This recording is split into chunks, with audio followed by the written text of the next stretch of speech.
دعا اللہ پاک کی پاک بارگاہ میں دعا ہے اللہ پاک حق بات کہنے کی طاقت توفیق عطا فرمائے۔ تمام حضرات شکرانے کے طور پہ کہیے سبحان اللہ۔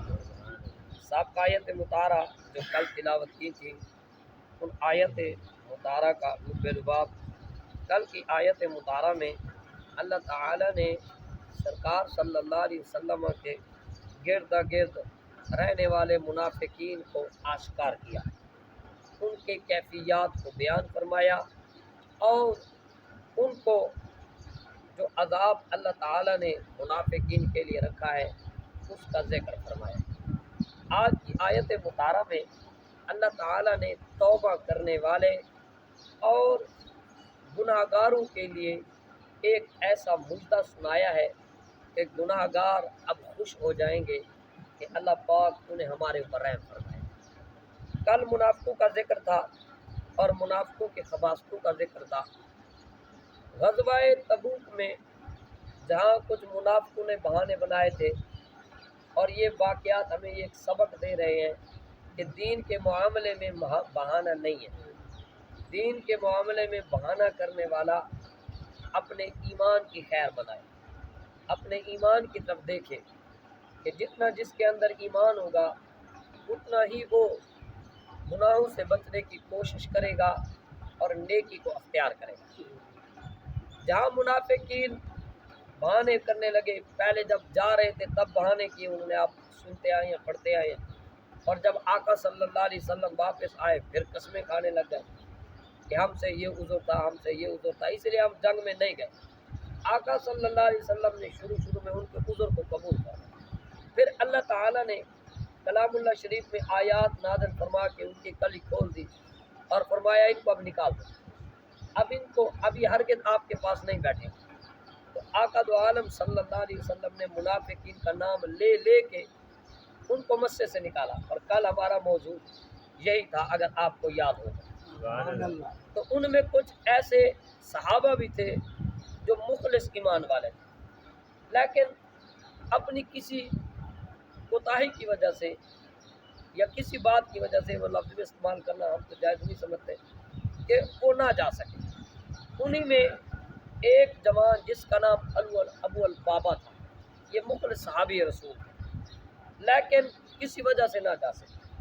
کہ ایک اور صحابی تھے ان کے بارے میں آئے، وہ انشاءاللہ آگے آئے گا ان کا ذکر، وہ بھی نہ جا سکے۔ اور جب رسول اللہ صلی اللہ علیہ وسلم غزوہ تبوک سے واپس آئے، اب محبت کی بات سنی۔ جب یہ سرکار صلی اللہ علیہ وسلم واپس آئے تو ابو البابا اور ان کے ساتھ 8 آدمی تھے، اور انہوں نے اپنے آپ کو مسجد نبوی شریف کے جو اندر پلر تھے ان پلروں کے ساتھ باندھ دیا، خود باندھ دیا۔ نہ انہیں رسول اللہ صلی اللہ علیہ وسلم نے فرمایا، نہ کوئی ان کو جو ہے کوئی قرآنی دلیل آئی، لیکن دل نے کہا کہ اے ابو البابا تو سرکار کے ساتھ نہیں گیا، اچھا نہیں کیا، یہ تو نے اچھا نہیں کیا، اور کل کو اگر کوئی قرآن کی آیت آ جائے گی تو تیری مذمت ہو جائے گی، تو نے یہ اچھا کام نہیں کیا۔ حضرت ابو البابا نے خود سے اجتہاد کیا اور خود ہی حضرت ابو البابا اور آپ کے ساتھیوں نے اپنے آپ کو مسجد کے پلروں کے ساتھ باندھ دیا۔ جب باندھ لیا تو یہ محبت تھی نہ کہ شریعت تھی، یہ ایک محبت کا انداز تھا۔ انہوں نے کہا نہ ہم کھائیں گے نہ ہم پیئیں گے، جب تک اللہ تعالی ہمیں معاف نہیں کرے گا ہم خود کو نہیں کھولیں گے۔ جب آقا دو عالم نور مجسم صلی اللہ علیہ وسلم تشریف لائے، اور سنیے حدیث پاک کیا کہتی ہے۔ حدیث پاک میں ہے کہ وہ ان رستوں کے سامنے بیٹھے جن رستوں سے سرکار گزرا کرتے تھے، یعنی وہ ریاض الجنہ والے جو پلر تھے نا، انہوں نے ان کے ساتھ خود کو باندھا، اس لیے نیت یہ تھی کہ شاید حبیب صلی اللہ علیہ وسلم ہمارے قریب سے گزریں گے، آپ تو بڑے کریم ہیں، بس آپ نے کہہ دیا کہ ہم نے تمہیں معاف کیا تو اللہ بھی معاف کر دے۔ یہ دیکھیے یہ انداز محبت ہے جناب، اور یہ بہت گہری محبت ہے، یہ انداز محبت ہے، ورنہ کہہ دیتے جائیں گے معذرت کر لیں گے، یہ توبہ مانگ لیں گے معاف۔ نہیں، صحابہ کا یہ عقیدہ تھا، صحابہ کی یہ سوچ تھی کہ اگر سرکار راضی ہوں گے تو اللہ راضی ہوگا۔ یہاں سے پتہ چلتا ہے کہ سرکار کی اللہ کے یہاں کتنی عزت ہے، اور صحابہ سرکار صلی اللہ علیہ وسلم کو کتنی عزت دیا کرتے ہیں، کتنی عزت دیا کرتے ہیں۔ اللہ اکبر کبیرہ۔ تو جناب جب ابو البابا نے خود کو باندھ لیا تو صحابہ نے سفارش کی، سرکار کی بارگاہ میں سفارش کی اور عرض کی یا رسول اللہ صلی اللہ علیہ وسلم، انہوں نے اس نیت سے خود کو باندھا ہے کہ آپ ہاتھ کرم والا لگائیں گے خود ہی چھڑوائیں گے، خود ہی چھڑوائیں گے۔ آقا صلی اللہ علیہ وسلم بھی تو ہمارے آقا تھے نا، سرکار صلی اللہ علیہ وسلم نے فرمایا میں ان کو ہرگز نہیں کھولوں گا، میں ان کو ہرگز نہیں کھولوں گا جب تک مجھے اللہ حکم نہیں دے گا۔ اس میں بھی ایک بات تھی، وہ بات کیا تھی؟ ہمارے آقا صلی اللہ علیہ وسلم اپنے صحابہ سے پیار کرتے تھے اور چاہتے یہ تھے کہ میرا اللہ خود ان کی پاکی کو بیان کرے تاکہ میرے صحابہ گناہوں سے پاک ہوں، اور کل کو کوئی میرے یاروں پہ اعتراض نہ کر سکے ان کے اس عمل کو جو انہوں نے خود اپنے اوپر خود لازم کیا ہے، اس کی برات خود رب دے تو میرے یاروں کی شان بھی بڑھ جائے۔ سرکار صلی اللہ علیہ وسلم نے فرمایا میں ہرگز ان کو نہیں آزاد کروں گا جب تک اللہ کی طرف سے حکم نہیں آئے۔ حضرت ابو البابا اور ان کے ساتھی نہ کھاتے تھے نہ پیتے تھے، بس روتے تھے اور پلروں کے ساتھ بندھے رہتے تھے۔ قضاء حاجت جب ہوتی تو ابو البابا کی بیوی آتی آپ کو کھول دیتی، یا وضو کرنا ہوتا یا نماز پڑھنی ہوتی، نماز پڑھ لی ابو البابا پھر بندھے بیٹھے۔ بھائی ابو البابا تجھے کس نے کہا تو باندھ اپنے آپ کو؟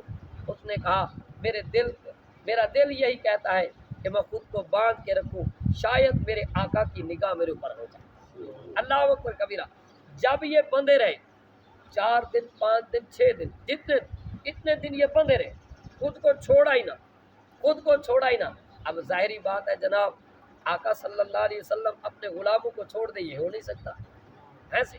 آقا صلی اللہ علیہ وسلم اگر ظاہری طور پہ کلام نہیں فرمایا تو دل میں تو اللہ کی بارگاہ میں عرض کی ہوگی نا، مولا کریم میرا غلام تیری رضا کے لیے خود کو باندھے بیٹھا ہے اور تیری رضا اور میری رضا چاہتا ہے تو مہربانی فرما۔ پھر اللہ تعالیٰ نے ابو البابا کے اس عشق کو قبول فرمایا اور سونا قرآن نازل۔ اب اونچا اونچا کہیے سبحان اللہ۔ فرمایا آخرو نعترفو، منافق تو ان کو علیحدہ کیا، ان سے کوئی بات ہی نہیں ہے، ان سے مرتين، اللہ نے فرمایا سنعذبو مرتين، ہم ان کو دگنا عذاب دیں گے، دنیا میں بھی ذلیل و رسوا کریں گے، آخرت میں جہنم میں ڈال دیں گے۔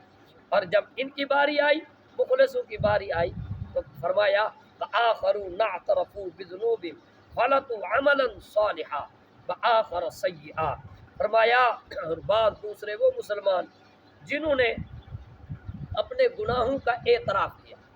توبہ کی پہلی سیڑھی اور توبہ کا جو پہلا طریقے کا پہلا راستہ ہے وہ یہی ہے کہ بندہ اپنے گناہوں کا اپنے رب کے سامنے اعتراف کرے اور کہے مولا فلاں گناہ تو ہو گیا، تو جانتا ہے میں اعتراف جرم کرتا ہوں، مہربانی فرما میرے گناہوں کو معاف فرما۔ تو یہ آیت اگرچہ ابو البابا کہیے ذرا سبحان اللہ، یہ ان کا ہمارے اوپر احسان ہے، ہمارے بزرگوں کا ہمارے اوپر احسان ہے۔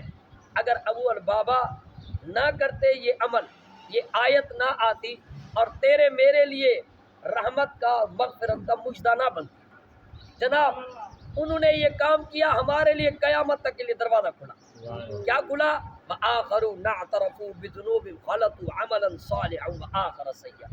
اللہ پاک نے فرمایا جنہوں نے اعتراف جرم کیا اور انہوں نے اچھے اور برے اعمال ملا لیے، مخلط کرنا ملا لینا، مدغم کر دینا، یعنی کچھ اچھے کیے تھے کچھ برے کر لیے، نیکیاں کرنے لگے تھے برائیاں بھی ہو گئی ہیں۔ اور بندہ جب اللہ بندے کو ہدایت دیتا نا جناب تو بندے کو اللہ اس کے گناہ جنوانا شروع کر دیتا، بندے کو اپنے گناہ نظر آنے لگ جاتے ہیں اور بندے کی زبان پہ استغفار کی تسبیح چل پڑتی ہے اور دل میں بندہ روتا ہے، دل میں بندہ روتا ہے۔ آقا دو عالم نور مجسم سارے کہیے صلی اللہ علیہ وسلم نے ارشاد فرمایا تم اللہ کے سامنے رو، سرکار نے فرمایا تم اللہ کے سامنے رو، اگر تمہیں رونا نہ آئے تو رونے جیسی شکل بناؤ، یعنی اپنے آپ کا سب کچھ اپنے رب کی بارگاہ میں پیش کرو۔ فرمایا جنہوں نے اعمال کو مخلط کر لیا، اچھے بھی کیے برے بھی کیے، وہ تو اعلیٰ لوگ تھے نا صحابہ، کہیے ذرا سبحان اللہ، ہم تو گناہ گار اور بدکار لوگ ہیں۔ میں جیسا بندہ تو انتہائی سیاہ کار آتا، میں اپنے گناہوں کی لسٹ کو دیکھوں تو نیکیاں نظر نہیں آتی، مجھے تو برائیاں ہی ہر طرف نظر آتی ہیں۔ جناب اتنے عظیم لوگوں کے لیے اللہ نے آیت نازل کی جنہوں نے توبہ کی، تو مجھے چاہیے کہ میں زیادہ توبہ کروں، میں صبح بھی توبہ کروں، میں شام کو توبہ کروں، میں ہر وقت توبہ کروں۔ اللہ اکبر کبیرہ، فرمایا وآخر سیئہ عسى اللہ ان یتوب علیہم، بس آ گیا وقت کہ اللہ ابو البابا کو معاف فرمائے گا، اللہ ابو البابا کو معاف فرمائے گا۔ جب یہ آیت نازل ہوئی، سحری کا ٹائم تھا، آقا دو عالم نور مجسم صلی اللہ علیہ وسلم نے پہلے فرمایا تھا میں نہیں کھولوں گا اس کو۔ سحری کے ٹائم میں اب یہ میرے ذہن سے نکلا ہوا ہے کہ وہ کس بی بی کے گھر میں تھے، غالباً سرکار بی بی ام سلمہ کے گھر میں تھے یا بی بی اما عائشہ پاک کے گھر میں تھے، جس بی بی کے گھر میں تھی، سحری کے ٹائم میں یہ آیت مطہرہ نازل ہوئی۔